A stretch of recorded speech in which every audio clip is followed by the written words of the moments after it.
आज मी इथे शाकाहारी थाळी बनवते. तर शाकाहारी थाळीमध्ये पहिल्यांदा कापं केलेली आहेत. तर ही कापं जी आहेत, ते छोटा जो फणस असतो, त्याला आमच्याकडे कुयरी म्हणतात. त्या कुयरीपासून बनवलेली आहेत. त्याच्यानंतर ही कुयरी घालून डाळीची आमटी बनवलेली आहे आणि इथे मी कुयरीची भाजी म्हणजे छोट्या फणसाची भाजी बनवलेली आहे. पटापट रेसिपीला सुरुवात करते. तर इथे पहिल्यांदा मी तेल लावून घेते हाताला आणि सुरीला. कारण हा जो फणस आहे, त्याला डिंक जास्त असतो. तर इथे कापून घेतलेला आहे फणस मी. हे बघा किती डिंक आहे तुम्ही बघू शकताय. आता काय करायचं ह्याच्यावर ना पाणी घालायचं आणि सगळा डिंक काढून टाकायचा. पाणी घातलं ना की सगळा डिंक निघून जातो वरचा. इथे मी सगळा डिंक काढून टाकलेला आहे. आता हे फणसाचे पहिल्यांदा वरचं कव्हर जे आहे ते आपल्याला काढून टाकायचं आहे. इथे मी एक पातेलं घेतलेलं आहे. पातेल्यामध्ये थोडं तेल घालून घेतलंय. तेल घातलं की ह्याचा जो फणसाचा डिंक असतो ना तो पातेल्याला जास्त म्हणजे चिकटून राहत नाही. नाहीतर जात नाही घासताना पातेलं. ही जी शीर आहे, जी पात जी म्हणतात फणसाची, ही पण आपण भाजीमध्ये वापरणार आहोत. तर असे छोटे-छोटे तुकडे करून घेते मी भाजीसाठी.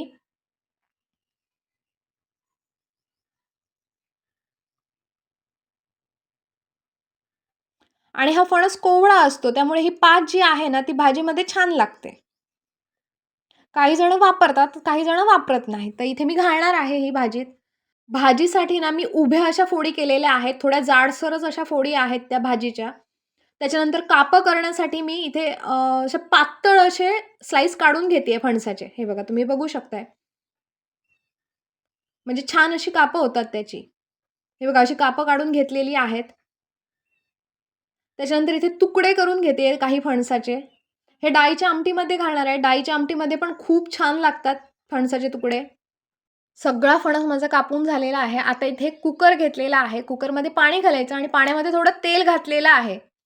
आणि तेलावर आपण ज्या फोडी केलेल्या आहेत भाजीसाठीच्या त्या सगळ्या घालून घ्यायच्या. त्याचबरोबर आपण कापं करणार आहोत ना, ते कापांचे स्लाईससुद्धा मी इथे आतमध्ये घालून घेते. हे पण उकडून घेणार. आतमध्ये थोडंसं मीठ घातलेलं आहे आणि थोडी हळद पावडर घातलेली आहे. आणि ह्याला मी चांगले अशा 3 शिट्ट्या काढून घेणार आहे.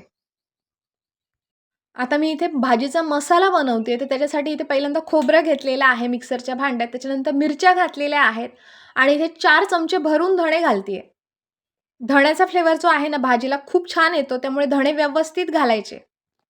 त्याचप्रमाणे वाटण बनवताना त्याच्यामध्ये अजिबात पाणी घालायचं नाही. थोडंसं असं खसखशीतच असं वाटून घ्यायचं. इथे छान अशी कुवरी माझी शिजलेली आहे. त्यातलं पाणी सगळं काढून टाकतीये आणि भाजी जी आहे ती आपल्याला थंड करून घ्यायची आहे. ही भाजी थंड झाल्यानंतर कापं बाजूला काढणार आणि जी भाजी आहे ना, ही चेचून घेणार आहे. हाताने अशी मुरडून सुद्धा एक भाजी बारीक करू शकतो किंवा दगडाने सुद्धा चेचून आपण ही भाजी बारीक करू शकतो. तर इथे सगळी भाजी मी बारीक करून घेतलेली आहे चेचून. त्याच्यानंतर इथे कढई घेतलेली आहे. कढईमध्ये खोबऱ्याचं तेल घेतलेलं आहे मी. ह्या भाजीला खोबऱ्याच्या तेलाची चव ना खूप छान लागते. त्यामुळे ही भाजी करताना विशेषतः खोबऱ्याच्या तेलामध्येच बनवली जाते. तेल छानपैकी गरम झाल्यानंतर आतमध्ये मोहरी घालायची, त्याच्यानंतर वर हिंग घालायचा आहे. मस्तपैकी कढीपत्ता आणि लसूण चेचून घातलेली आहे. इथे मी लसूण परतून घेते तेलावर आणि त्याच्यावर हे वाटण घालून घेते. आणि ह्याच्यावर मी थोडीशी इथे हळद घालतीये. सुरुवातीला पण मी हळद घातलेली, त्यामुळे आता थोडीशी घालतीये. कारण हळदीमुळे रंग छान येतो भाजीला. सगळा मसाला असा परतून घेतलेला आहे तेलावर. आता वर मी इथे भाजी घालून घेतेय. पाणी वगैरे अजिबात काही घालायचं नाही. वाटण ज्यावेळी आपण परततो त्यावेळी. इथे मी सगळी भाजी आतमध्ये घालून घेतलेली आहे आणि छानपैकी अशी परतून घ्यायची.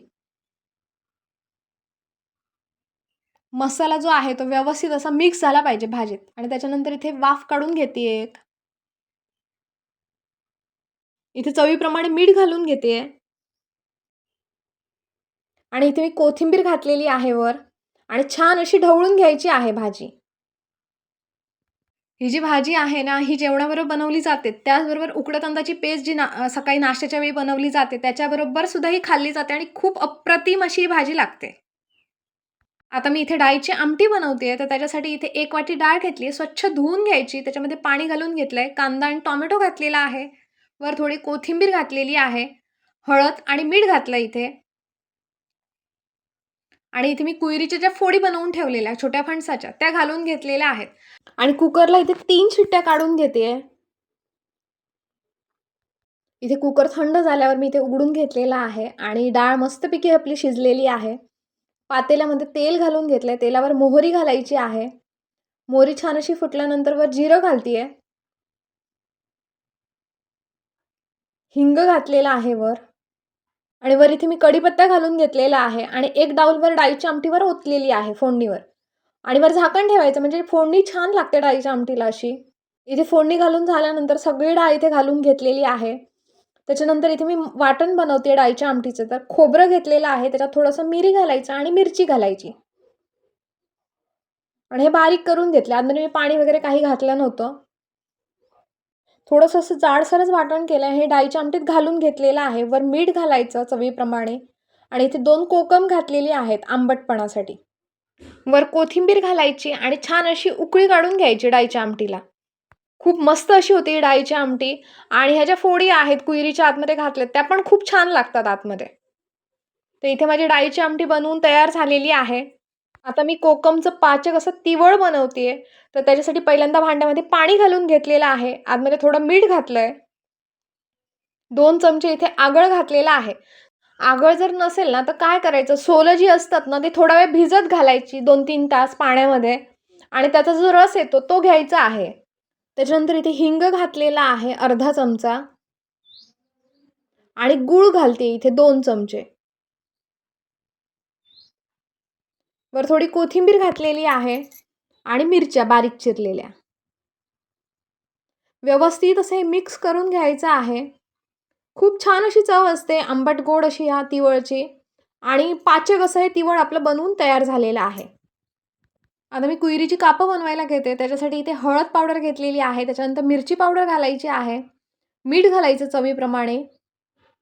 आलं लसूण कोथिंबीरची पेस्ट घातलेली आहे आणि इथे 2 चमचे भरून आगळ घातलेलं आहे. बेसनचं पीठ घेते इथे 2 चमचे भरून आणि तांदळाचं पीठ घेतलेलं आहे 3 चमचे भरून.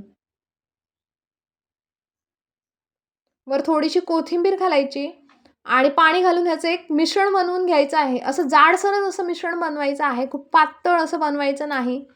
हे जे आपण मिश्रण बनवणार आहोत हे कापांना व्यवस्थित असं लागलं पाहिजे.